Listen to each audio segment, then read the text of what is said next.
Rudy taught me, and I have always believed, that it really didn't matter what lifestyle you lived. That really wasn't the issue. I've sort of changed my idea about that personally a little bit. But basically I'll say that it doesn't really matter, you know, how you choose to express yourself creatively in your life, because, you know, every single human being on the planet is different and unique. So I'd say, you know, it's important to try to eat right and exercise, do the things that keep your body healthy. And it's also important to have a positive attitude and to train yourself to keep your heart open. Because, you know, if we understand that we're in this world to grow, then every kind of experience that we have in whichever lifestyle it is that we have discovered ourselves really is grist for the mill. It is nourishment to be taken in and digested and transcended. And that's the main thing. Whatever your life experiences are, you have to find within yourself the capacity to genuinely be nourished by that lifestyle, not just beat up and put to sleep. Right?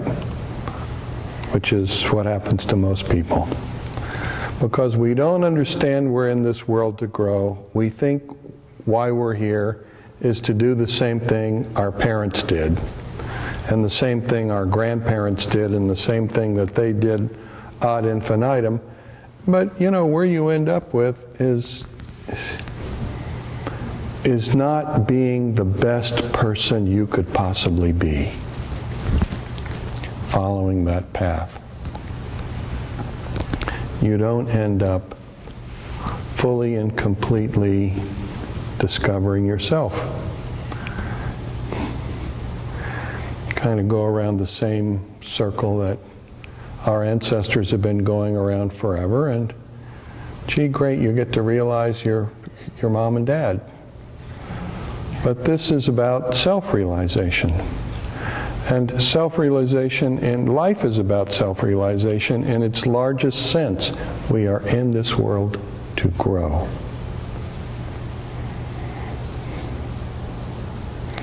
And to some degree, growing, you know, I mean, this whole notion suggests that we can consider what it looks like to be a really big person, to really grow. What does that look like? What would you look like if you were the best person you could possibly be? What would your capacities be? How would you behave?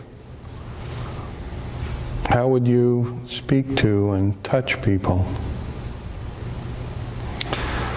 And as we go in this world growing and striving to realize the best person we could possibly be, and further, the ultimate truth that underlies our existence.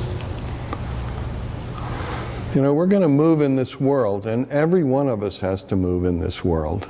I mean, being a Swami, you're supposed to be removed from the world, but, you know, that's the story. The reality is we all live in the same world. We deal with the same world. And in order to realize the richest possible, highest quality life you could possibly have, and beyond that, the ultimate truth of your existence, you know, it's necessary that you have a very big open space inside you. That your heart is open, that your mind is open, that you are curious constantly, and caring constantly, and connected constantly. It's actually not that much work, you know, it's just constantly hitting yourself in the head and reminding yourself to wake up.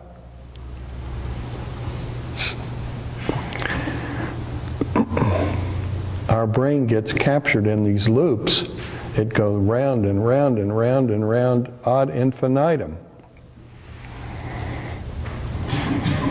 But as we create this big space within ourselves and we start to move in the world, what we're going to discover is,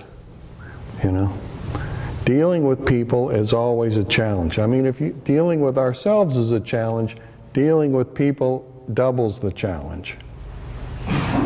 You have to deal with people's tensions, you have to deal with people's dramas, you have to deal with their misunderstandings, which are complicated by their desires, and, so many people don't understand what in the world they're doing here, and so you're bouncing off people who haven't a clue.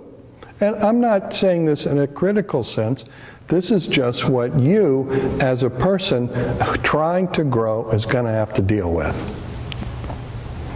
And it's not a negative, it's not a positive, it's the way it is.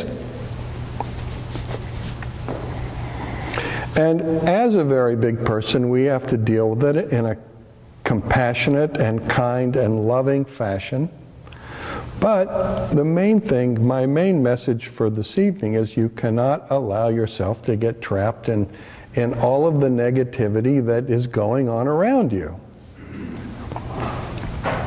You can't allow yourself to get trapped in any negativity at all. And being a very good person, a very big person, and a person loving and respectful of all human beings, you can't find yourself trapped in some attitude about anybody or anything. We have to constantly be giving ourselves space to grow because we need space to grow. Just like we were out in the yard this morning discussing trimming some of the very old trees that are impinging upon the possibility for the growth of some new trees we put in. Everything that grows needs some space and some light. So each of us has to make space within ourselves for our own growth, and we also have to make space in our hearts and minds for the people around us to grow too. Because if we change and grow, they're going to, guaranteed. Even if we have to drag them kicking and screaming, count on it. You will encounter in your endeavor to grow and realize the extraordinary person inside you and the richness of the life that is available to you from within you. On your way, you will have to shovel through endless amounts of garbage. And garbage is not a bad, I use that word not in a negative sense. Garbage can be positive if it is transformed. And we will be called upon to transform it. But in the process, it will be work and it may not be always fun.